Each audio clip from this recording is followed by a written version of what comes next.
সুপ্রিয় দর্শক শ্রোতা সবাইকে শুভেচ্ছা। আমাদের অতিথি আজ বাংলাদেশের অন্যতম অন্যতম প্রধান রাজনীতিক ওবায়দুল কাদের, আওয়ামী লীগের সাধারণ সম্পাদক। ওবায়দুল কাদের বাংলাদেশের নানা ঘটনা প্রবাহের একজন প্রধান চরিত্র। তিনি একজন মুক্তিযোদ্ধা, ছাত্রলীগের নেতা হিসেবে তার রাজনৈতিক জীবন শুরু এবং তিনি বাংলাদেশের অন্যতম না প্রধান রাজনৈতিক দল আওয়ামী লীগের সাধারণ সম্পাদক দ্বিতীয় প্রধান ব্যক্তি হিসেবে ভূমিকা রেখেছেন, সরকারের গুরুত্বপূর্ণ দায়িত্ব পালন করেছেন এবং এই সব কিছুর আগে তার প্রতিষ্ঠা একজন সাংবাদিক হিসেবে তিনি খুব গুরুত্বপূর্ণ ভূমিকায় ছিলেন বাংলার বাণী পত্রিকায়। ওবায়দুল ভাই, আপনাদেরকে শুভেচ্ছা। আপনি আপনার সহকর্মী সবাইকে শুভেচ্ছা। অনেক ধন্যবাদ ওবায়দুল কাদের ভাই, আপনি আমাদেরকে সময় দেওয়ার জন্য। আপনি অনেকদিন অসুস্থ ছিলেন, আশা করি এখন আপনি ভালো আছেন। আলহামদুলিল্লাহ। কাদের ভাই, আপনার অনেকদিন পর আপনার একটা বক্তব্য এসেছে সবার সামনে এবং বক্তব্যটা চাঞ্চল্যের সৃষ্টি করেছে। আপনাকে পছন্দ করেন প্রচুর মানুষ এবং বাংলাদেশের ঘটনা প্রবাহের কারণে আপনার প্রতি বিরূপ মানুষও এখন আছেন। আপনি কি আপনার জীবনের খুব গুরুত্বপূর্ণ সময়টা যেটা আপনি বলছেন ওই কথাগুলা আবার একটু আমাদের দর্শকদের উদ্দেশ্যে বলবেন?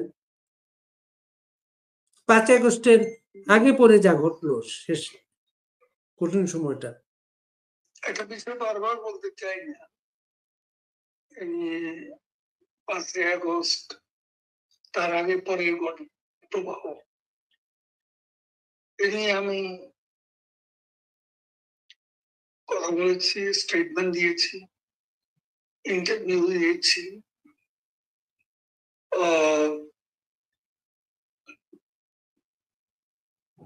এখন এই বিষয়ে আমি সুনির্দিষ্ট কোনো প্রশ্ন করলে আমি সেটা জবাব।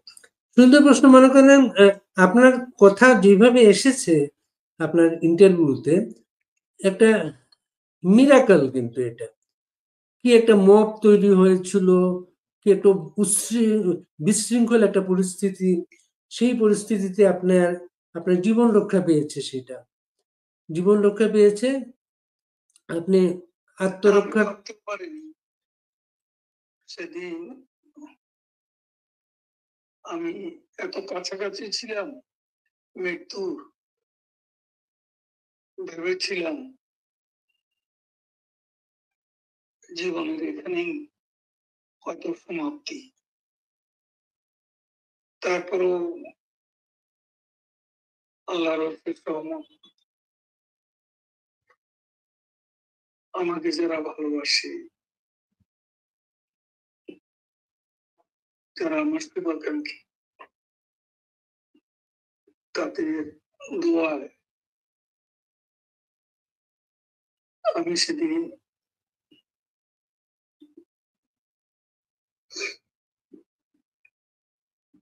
মৃত্যুর কাছ থেকে মুক্তি পেয়েছি।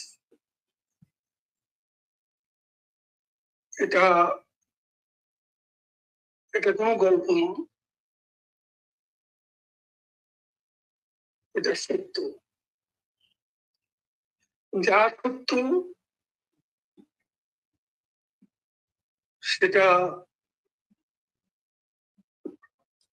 সত্যই, এবং একদিন যারা এ নিয়ে কটাক্ষ করছেন, আমি এ নিয়ে কার কি প্রতিক্রিয়া হবে এটা না ভেবেই আমি ওই সময়ে ওই সংকট সন্ধিক্ষণে একটা বিষয় আমি তুলে ধরেছি।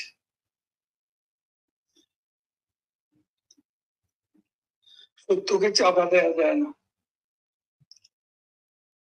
আর যারা একে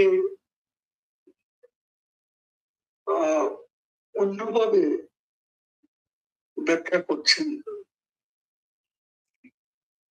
কেউ বা ট্রোল করছেন, একদিন এই সত্য যখন প্রকাশিত হবে তখন তারা অনুশোচনায় করবেন, আক্ষেপ করবেন তাদের ভুলের জন্য। আমি যা বলেছি, যা ঘটেছে সেটাই আমি বলেছি। সেদিন যারা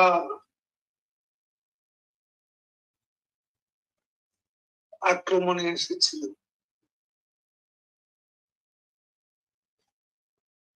আমি পাশের বাড়িতে ছিলাম,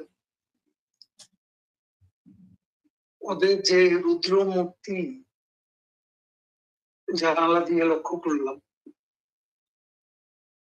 তাতে আমার স্ত্রী আমাকে একটা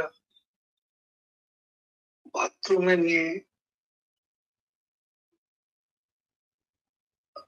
তারপর সে দরজায় দাঁড়িয়ে তাকে অসুস্থ করে ওদের বিভিন্ন প্রশ্নের জবাব দেয়। একটা পর্যায়ে তারা আমার মনে হয় কমোড এবং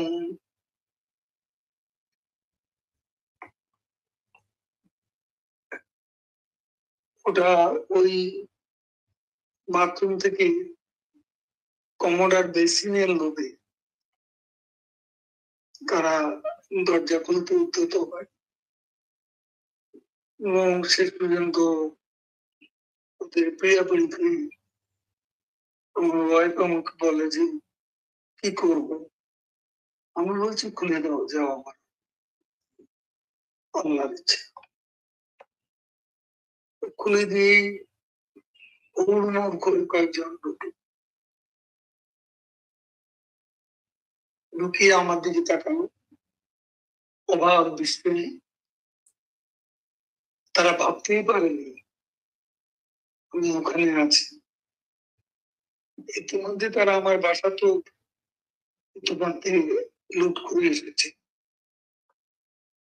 এখানে যা কিছু আছে সব নিয়ে গেছে। গণভবনের ঘটনা পরপরই তারা সংসদ এলাকায় তাণ্ডব চালায়। তো এর মধ্যে যে কর্মীরা সেদিনের তারা, আমি ভেবেছি তারা আমাকে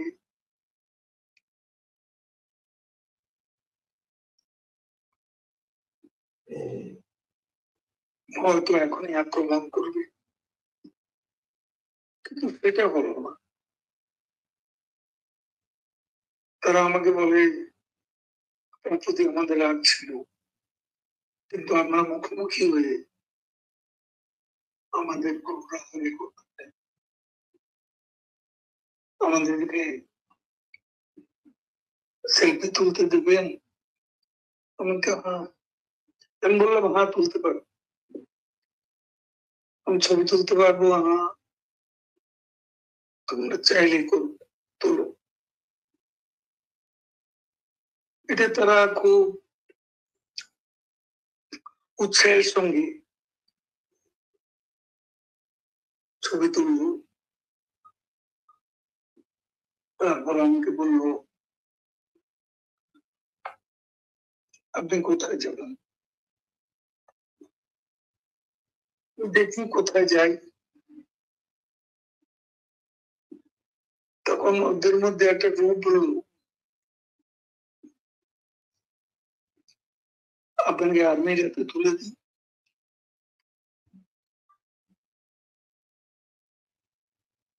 একজন খুব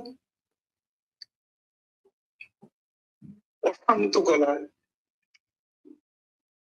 বললো না হলে জনতার হাতে তুলে দিই।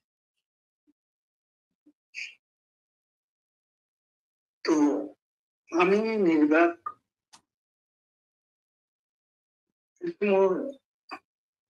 আমার প্রতি সহানুভূতিশীল লোকজনই বেশি ছিল, এবং তারা আমাকে তাদের একটা শার্ট পরিয়ে, মুখে একটা মাস্ক দিয়ে, তাদের ওই পতাকাবাহী ব্যাজ পরিয়ে রাস্তা দিয়ে হেঁটে নিয়ে গিয়ে লেকের পাশে মেইন রোডে দাঁড় করা। হঠাৎ করে একটা ইজি বাইক এসে পড়ে, ইজি বাইকে কিছু না বলে ড্রাইভারকে আমি আমার ওয়াইফকে নিয়ে তারা ইজি বাইকে, দুদিকে তারা দুজন, পেছনে আরেকজন, এই তিনজন চিৎকার করতে করতে আমাদের চাচা চাচি খুবই অসুস্থ, হাসপাতালে নিয়ে যাচ্ছে। এই বলে যে জনগণের যে অবস্থা, তখন ধানমন্ডি সংসদ এলাকা, এখানে অনেকে তখন রাস্তায় চেকিং করছে, আমাদেরকে খুঁজছে। ঠিক এই অবস্থায় আল্লাহর অশেষ রহমতে সে বাধা অতিক্রম করলো। সেটাই ছিল সেদিনের ঘটনা। ওরা কোন জায়গায় আপনি ইয়ে করলো, ড্রপ করলো? আমাকে ড্রপ করলো আমরা যেখানে বললাম ঠিক সেখানে। তারা আমাকে ঠিক মহাকালীর কাছাকাছি একটা জায়গায় ড্রপ করলো।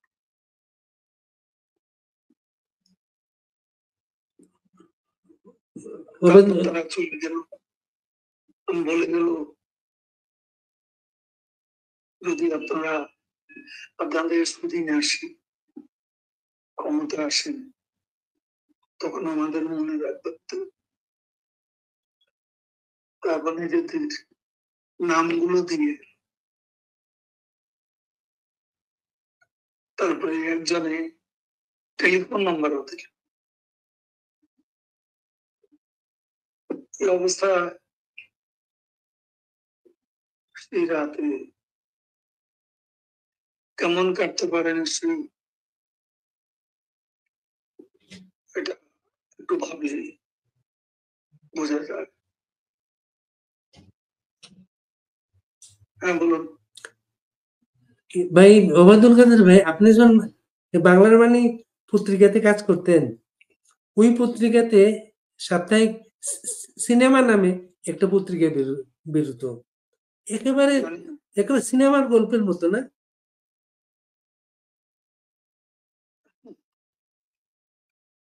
আসলে এরকম একটা ঘটনা ঘটবে, সবচেয়ে বড় কথা আমি বেঁচে যাব, সেদিন ওদের হাত থেকে আমি রক্ষা পাবো, এটা ভাবতেই আমার অবাক। ওরা কোন দলের সমর্থক মনে হয়েছে আপনার? তখন ওরা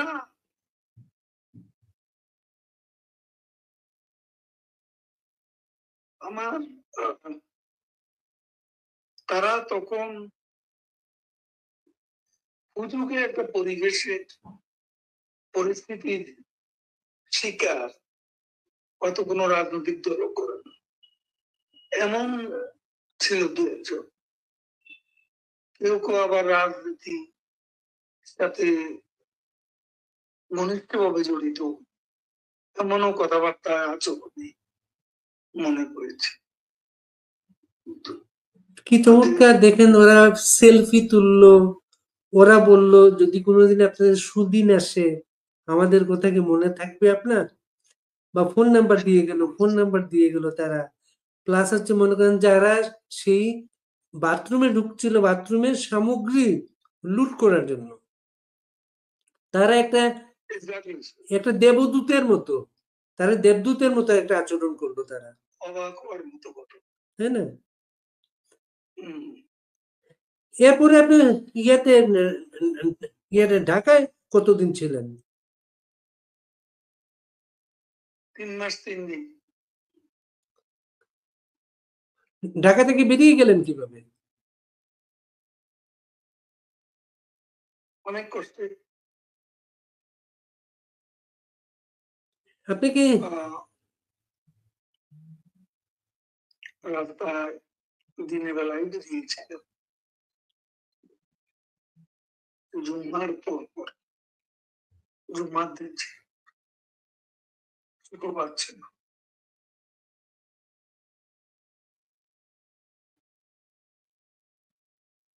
প্রথমত অনেক মিছিল ছিল,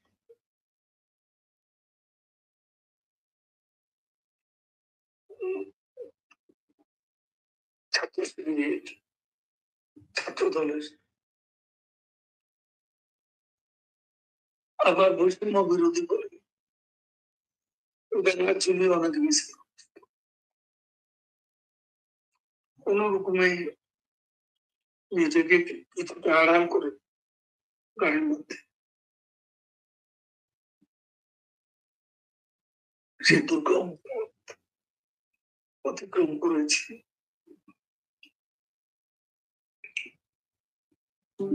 তারপর যেখানে আছি সেখানে চলে এসেছি।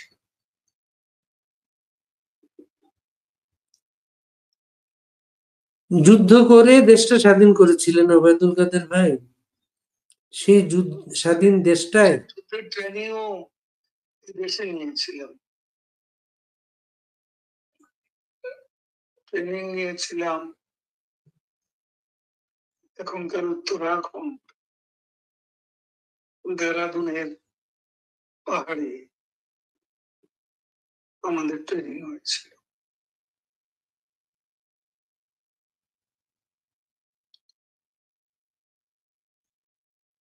সেই স্বাধীন দেশে কি অবস্থাটা কাটালেন, জীবনের খুব গুরুত্বপূর্ণ একটা সময়। আপনি তো একটা অসুস্থ মানুষ, দীর্ঘদিন আপনি চিকিৎসায় ছিলেন। অসুস্থতার জন্য আমাদের সভাপতি, আমার নেত্রী, আমি বলবো আমার অভিভাবক, তিনি আমাকে সব চেক আপ, ট্রিটমেন্ট,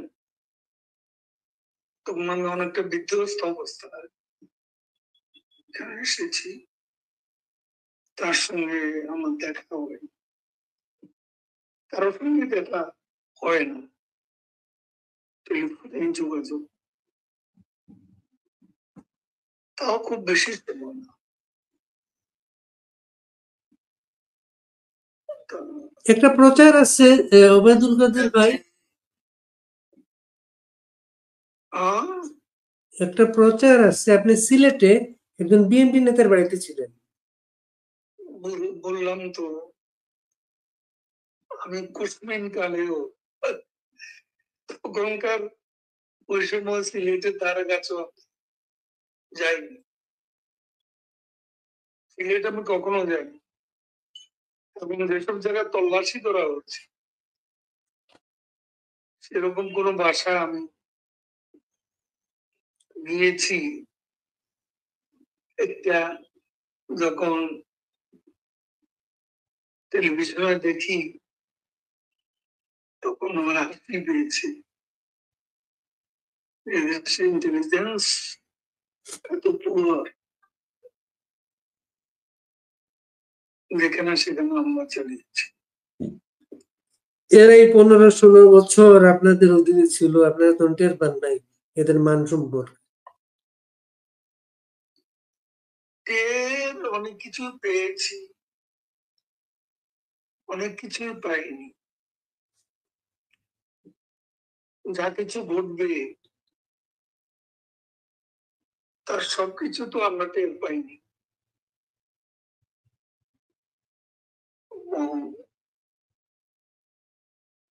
আমরা অনিবার্য পতন এটা আসলে আমরা ভাবিনি। ইন্টেলিজেন্স থেকে এই ধরনের কোন ইনফরমেশন আমাদের কাছে ছিল না। এত দ্রুত ঘটনাগুলো ঘটে গেছে। খুব দ্রুত দ্রুত। এটা পূর্ব পরিকল্পিত। এখন তো সব স্পষ্ট, সব পূর্ব পরিকল্পিত, এবং টার্গেটটা ছিল আমাদের মুক্তিযুদ্ধ। সেদিন তাদের টার্গেট ছিল প্রধানমন্ত্রী বঙ্গবন্ধু কন্যাকে তারা হত্যা করবে। সেদিন তাদের মূল টার্গেট ছিল শুধু তার পদত্যাগে তাকে হত্যা করা।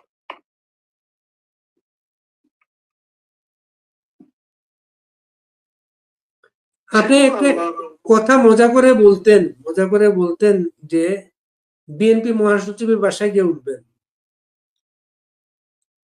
এটা মজা করেই বলছি। তারপরে আবার সবচেয়ে মজা করে বলতেন রেড কার্ড খেলা হবে, এই সংলাপগুলা। এগুলো তো মাঠের বক্তৃতা, এবং জনগণ তো প্রশ্ন হিউমার ছিল, হিউমারাস কথাবার্তা। জি, আপনি রাজনীতিতে হিউমার বিষয়টা আপনি সচল রেখেছিলেন, যেগুলা একসময় অনেক ছিল, এখন এগুলা নাই সেভাবে আর কি। এটা জনগণ পছন্দ করেছে, সেজন্য আমি হিউমার, বাস্তবসম্মত কিছু হিউমার আমি করেছি। এটা কোনো আক্রমণাত্মক কথা আমি কাউকে বলিনি, ভঙ্গিটা ছিল হিউমারের।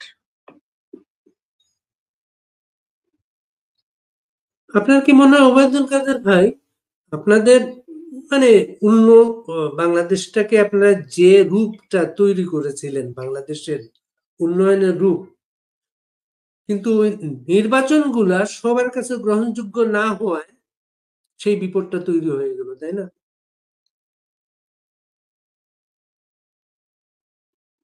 2008 সালের নির্বাচন তো বিতর্কিত ছিল, উম, এমনটা বলার কোনো না, অবকাশ এটা কোনো বলার উপায় না। 2008 সালের নির্বাচনটা ভূমিধস বিজয়, সেটা আপনাদের। বিতর্ক হয়েছে। 2014 তো প্রধানমন্ত্রী গণভবনে বিরোধী দলের নেতা বেগম খালেদা জিয়াকে আমন্ত্রণ করেছে। সেদিন যদি তিনি আসতেন, তাহলে গণতন্ত্রের ইতিহাসে একটা নতুন অধ্যায় রচিত হতো। এরপর কোকোর, বেগম জিয়ার সন্তান কোকোর মৃত্যুর পর প্রধানমন্ত্রী শেখ হাসিনা তিনি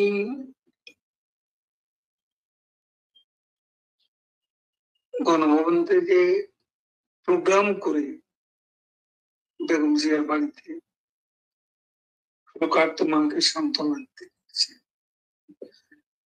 কিন্তু সেখানে গিয়ে তিনি অবাক। মূল ফটক বন্ধ, ভেতরের গেট বন্ধ।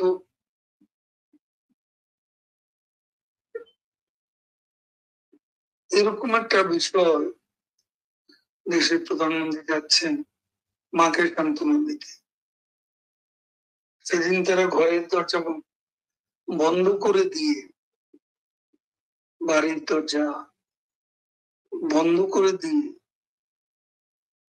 বাংলাদেশে সংলাপের পথে কণ্টক ছড়ানোর পথে বাস্তবে সংলাপের দরজাই অনেকটা বন্ধ করে দেয়। সেদিনও যদি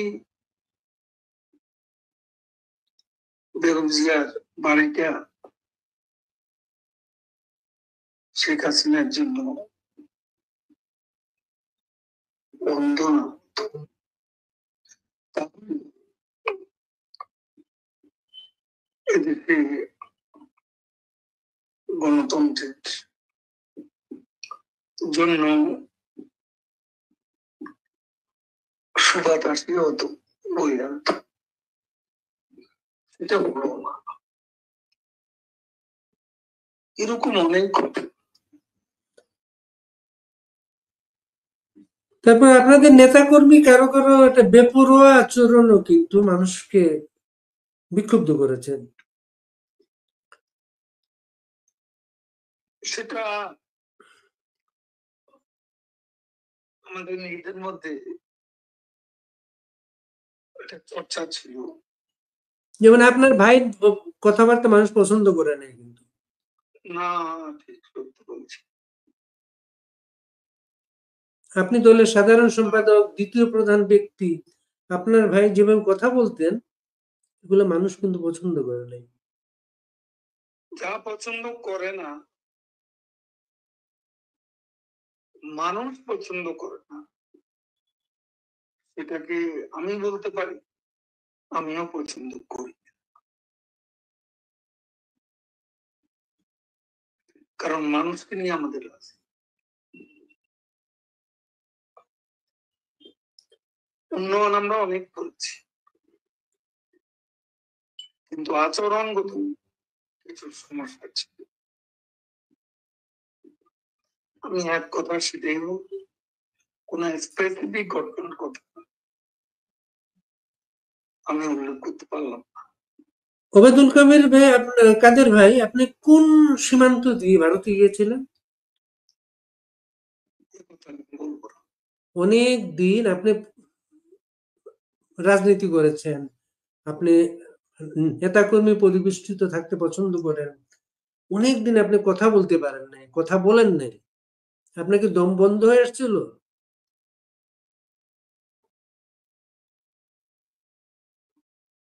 আসলে কিছু কিছু সময় আছে, সাইলেন্স ইজ স্ট্রঙ্গার দেন ওয়ার্ডস।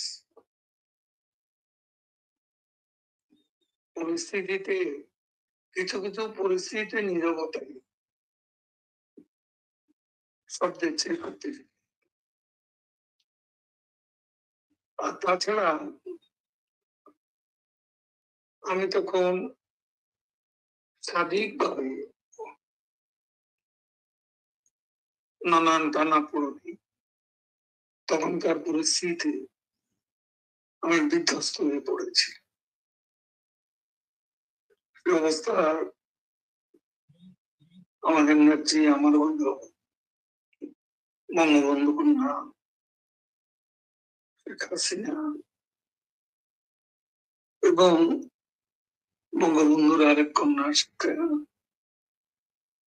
দুজনের পরামর্শে আমাকে নিজের দিকে মনোযোগী হতে বললেন। বললেন আগে সুস্থ থাকতে, তারপর সময় আসলে দেখা যাবে। আমাকে আগে তো আমার চেক আপ হতো সিঙ্গাপুরে, এখন তো আমার পাসপোর্ট ভিসা কিছুই ছিল না। বাধ্য হয়ে কলকাতা, আমি যেখানে আছি এখানেই আমাকে আমার অসুস্থতার কারণে আমাকে এখানে আমরা চেক আপ, কিছু কিছু ট্রিটমেন্ট, এগুলো সেরেছি।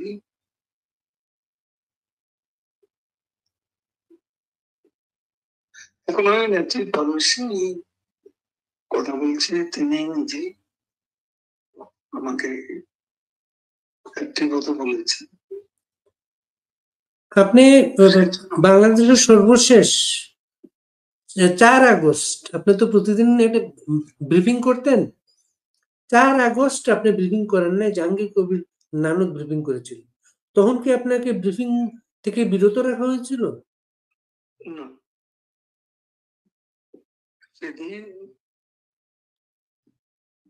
যেটা হয়েছে সেটা হচ্ছে, আমি কয়েকদিন ধরে চেষ্টা করছিলাম দলের লোকজনকে, সিনিয়র নেতাদের বলছিলাম আজকে তুমি ব্রিফ করো, আজকে কালকে আরেকজন করবে। এটা হয়ে ওঠে। এরপর যে আমি সেদিন ব্রিফিং এর সবকিছু রেডি করে দিই, আমি আমার রুমে বসে নানাকে বললাম আজকে তুমি প্রথম।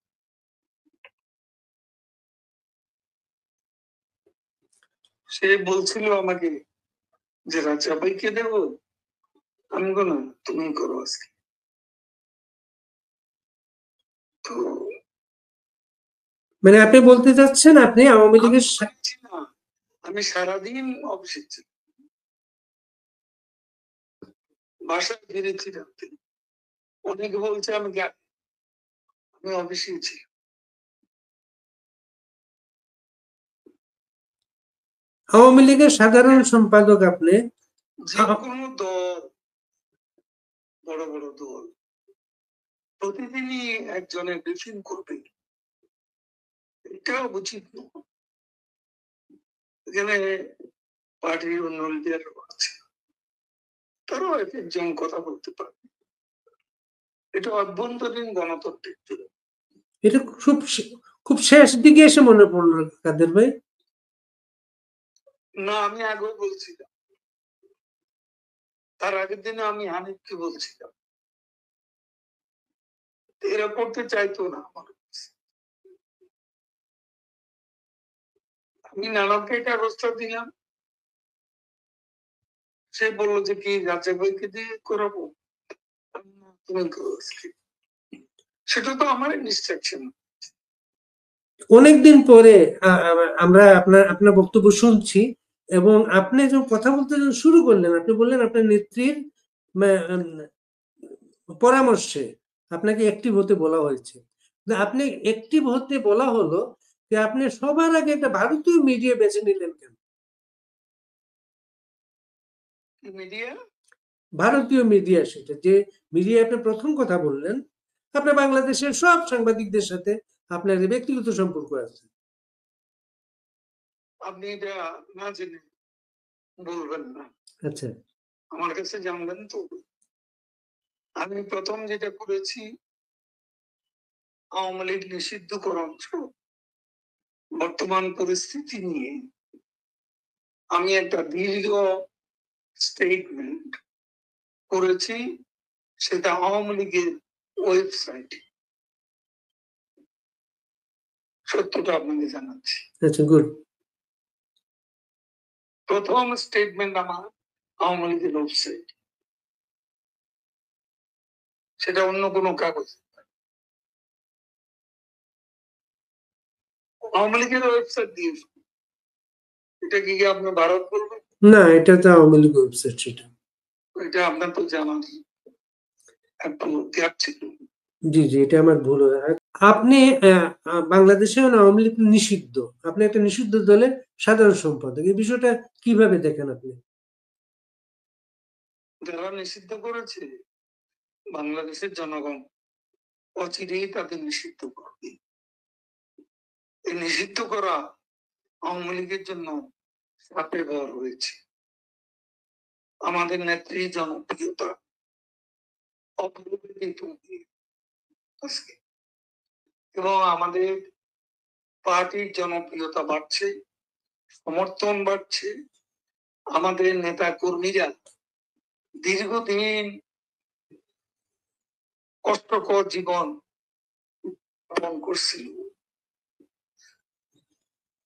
আমাদের নেতা কর্মীদের একটা বিরাট অংশ বাংলাদেশের বিভিন্ন কারাগারে বন্দী অবস্থায়।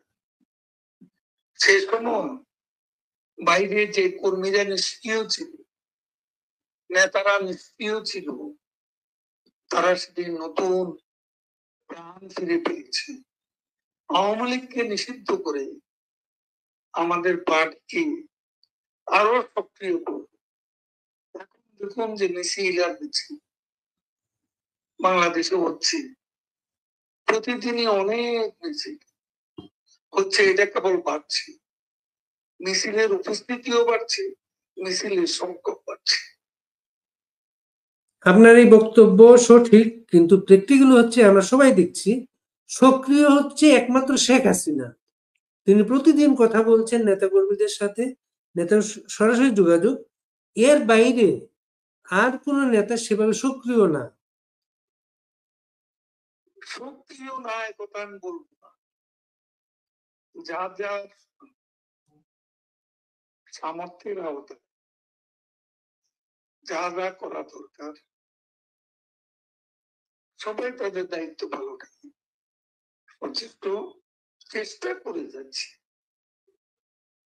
আমাদের একটা ভয়াবহ ঘটনার পর সবকিছু সামাল দেওয়া এত সহজ নয়। তারপরেও আমাদের নেতারা কর্মীরা সবাই কাজ করে যাচ্ছে।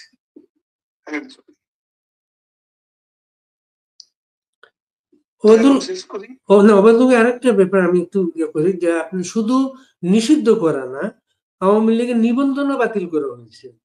বাংলাদেশে সবাইকে নিয়ে একটা নির্বাচনের জন্য আন্তর্জাতিক একটা বক্তব্য আছে, সব মহলে একটা চাপ আছে। কিন্তু এই সরকার তারা আপনার নিবন্ধন বাতিলের মাধ্যমে এমন একটা নির্বাচনের পথে অগ্রসর হচ্ছে যেখানে আওয়ামী লীগ অংশ নিতে পারবে না। এটাকে কিভাবে দেখবেন? সে নির্বাচন করার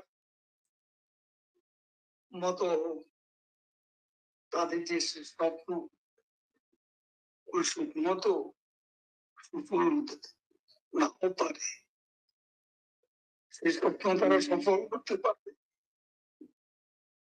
ডক্টর ইউনূস সাম্প্রদায়িক উগ্রবাদীদের সঙ্গে নিয়ে, ফার রাইট এক্সট্রিমিস্টদের সঙ্গে নিয়ে স্বপ্ন দেখছে রাষ্ট্রপতি। এখন আবার রাষ্ট্রপতি হওয়ার স্বপ্ন আসছে, মাঝে মাঝে পদত্যাগের নাটক সাজাচ্ছে নিজের শক্তি যাচাইয়ের জন্য, সমর্থন যাচাইয়ের জন্য। বাস্তবে কিন্তু পরিস্থিতিটা উল্টো, এবং বাস্তবে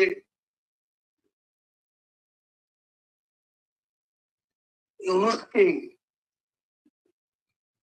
তার এই অপকর্মের জন্য তাকে চরম মূল্য দিতে।